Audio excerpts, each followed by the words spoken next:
সকলে হাত চাপৰি বজাই দিব লাগে। আজি নাৰী দিৱসৰ দিনা হাত চাপৰিটো কম হৈছে, এনে আমাৰ মহিলাসকল খুব উৎফুল্লিত হৈ থাকে। অকণমান জোৰকৈ বজাই দিব।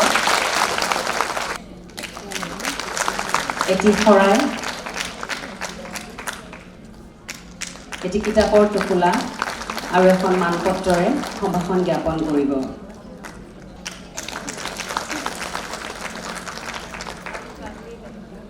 সন্মানীয় সভানেত্ৰী স্বপ্না বনিয়া ডাঙৰীয়ানী আৰু আমাৰ বাইদেউক অনুৰোধ জনাইছোঁ।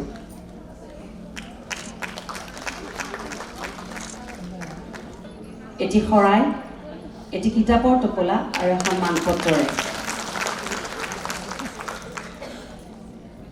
এখনি গামোচা, এটি কিতাপৰ টোপোলা, এখনি মানপত্ৰ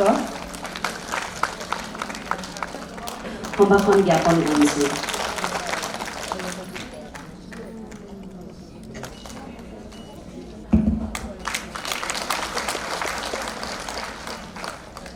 সন্মানিত কৰে।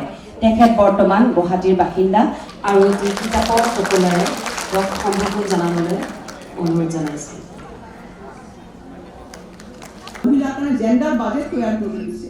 ভাৰতবৰ্ষৰ সংবিধান যিখন আমাৰ এইটোৱে বিচাৰোঁ যে মই শুভেচ্ছা গ্ৰহণ কৰিলোঁ আৰু তাৰ লগতে আপোনালোকৰ সকলোৰে সহযোগিতা বিচাৰোঁ, যাতে মহিলাসকল আগবাঢ়ি যায়, মহিলাসকলক কষ্ট নহয়। ছোৱালী আজিকালি অকলশৰে ওলাই যাব নোৱাৰে, ৰাস্তাত ফুৰিব নোৱাৰে, যাতে এই পৰিৱেশটো শুধৰণি কৰিবৰ কাৰণে আপোনালোক সকলোতকৈ উপযুক্ত ব্যক্তি। এই ক্ষেত্ৰত আপোনালোকৰ সম্পূৰ্ণ সহযোগিতা লাগিব বুলি মই আশা কৰোঁ। আৰু এইটো নহয় যে 365 দিনৰ এটা দিনত আমি মহিলাক সন্মান কৰিম, বাকী 364 দিন মহিলাক যি ইচ্ছা তাকে কৰিম, সেইটো যাতে নহয়, সেই বিষয়ে যাতে চকু ৰাখে। তাৰমানে কথাটো এনেকুৱা, এইটো নহয় যে মহিলা দিৱস উপলক্ষে এইটো নহয় যে মহিলাসকল আগবাঢ়ি যাব, কোনোবা MLA MP হ'ব, সেইটো কথা নহয়।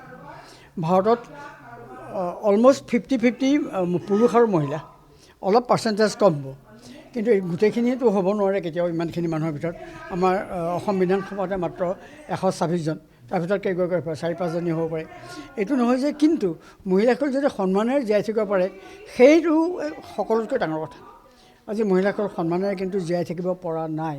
মহিলাক এতিয়াও পণ্য বস্তু হিচাপে গণ্য কৰে, কমাৰ্চিয়েল বস্তু হিচাপে গণ্য কৰে। বিভিন্ন খবৰ কাগজৰ পাতত আপোনালোকৰ চেনেলবোৰত আমি দেখিবলৈ পাওঁ। গতিকে মহিলাক সন্মান কৰিবলৈ যেতিয়ালৈকে নিশিকিব, তেতিয়ালৈকে সমাজৰ উন্নতি নহয় বুলি মোৰ বিশ্বাস। ধন্যবাদ। অসমৰ ৰাজনীতিৰ বিষয়ে মানে ক'বলৈ ভাল কাম চব হৈ আছে, ৰাস্তা পদূলি ইত্যাদি বিভিন্ন হৈছে, হস্পিটেল ইত্যাদি হৈছে।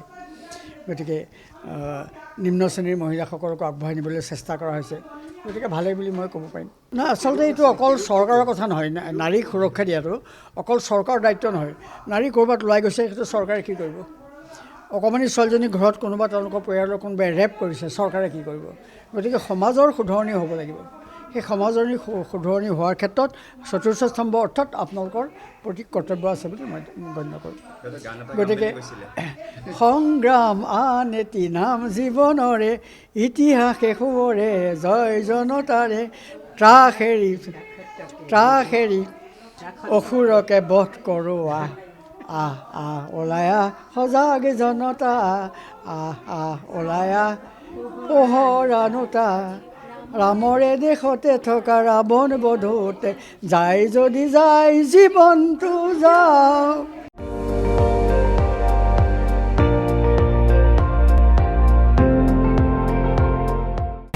আপুনি চাই আছে ND24, সৰ্বশ্ৰেষ্ঠ নহয়, সৰ্বোত্তমৰ দৌৰ।